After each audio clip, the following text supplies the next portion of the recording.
we provide you the platform to turn your dreams into reality. Give wings to your aspirations with KR Mangalam University. Iran की नौसेना समुद्र की गहराई में हुई दफन। ईरान पर फूटा डोनाल्ड ट्रंप का गुस्सा। हॉर्मुज पर खत्म ट्रंप की डेडलाइन। डोनाल्ड ट्रंप ने हॉर्मुज की खाड़ी में दुनिया की सबसे बड़ी सैन्य घेराबंदी शुरू कर दी है। ट्रंप का दावा है कि 158 ईरानी जहाज तबाह हो चुके हैं और अब बारी है ईरान के उन फास्ट अटैक शिप्स की जिन्हें ट्रंप ने मौत का फरमान सुनाया है। ट्रंप ने ट्रुथ सोशल पर पोस्ट शेयर करते हुए लिखा, यदि ईरान का कोई भी जहाज हमारी नाकेबंदी के कहीं भी आसपास आता है तो उन्हें तुरंत खत्म कर दिया जाएगा। ईरान की नौसेना अब समुद्र के नीचे पड़ी है। इनके 158 जहाज पूरी तरह से नष्ट हो चुके हैं। हमने जिन जहाजों पर हमला नहीं किया वो उनकी छोटी संख्या वाली, जिन्हें वे फास्ट अटैक शिप्स कहते हैं, वो जहाज हैं। आगे ट्रंप कहते हैं कि हमने उन जहाजों पर हमला इसलिए नहीं किया क्योंकि हमने उन्हें ज्यादा बड़ा खतरा नहीं माना। ट्रंप ने ईरान को साथ ही चेतावनी देते हुए यह भी कहा है कि यदि इनमें से कोई भी जहाज हमारी नाकाबंदी के कहीं भी आसपास आता है तो फिर तुरंत खात्मा किया जाएगा।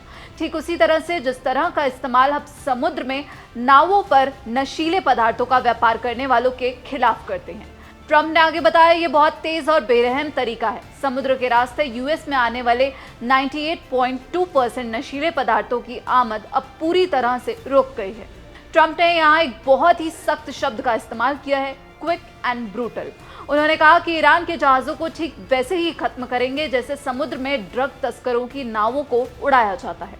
आपको बता दें, ये नाकाबंदी भारतीय समय के अनुसार 7:30 बजे से लागू हो गई है। ट्रंप का प्लान क्या है? ट्रंप उन जहाजों को निशाना बना रहे हैं जो ईरान को गैर कानूनी टोल यानी टैक्स देते हैं। ट्रंप का अब सीधा संदेश है कि अगर ईरान को पैसा दिया तो फिर सुरक्षित रास्ता भूल जाओ। इसका मकसद है ईरान की कमर तोड़ना।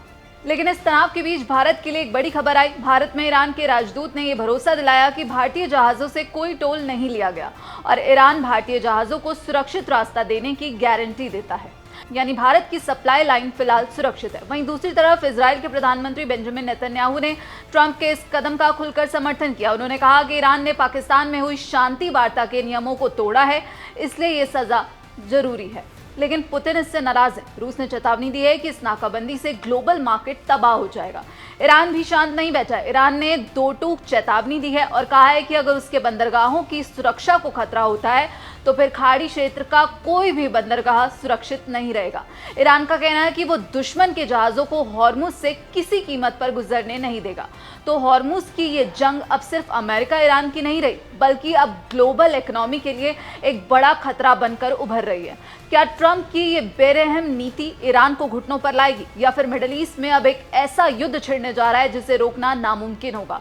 इस पूरे मामले पर और राष्ट्रपति डोनाल्ड ट्रंप की जो डेडलाइन अब खत्म हो गई है उसके बाद उनका जो बयान आया है जिसमें ईरान को सीधे चेतावनी दी गई है, उस पर आपकी क्या राय है हमें जरूर बताइएगा। बाकी देश और विदेश की तमाम खबरों के लिए आप देखते रहिए दैनिक जागरण। नमस्कार।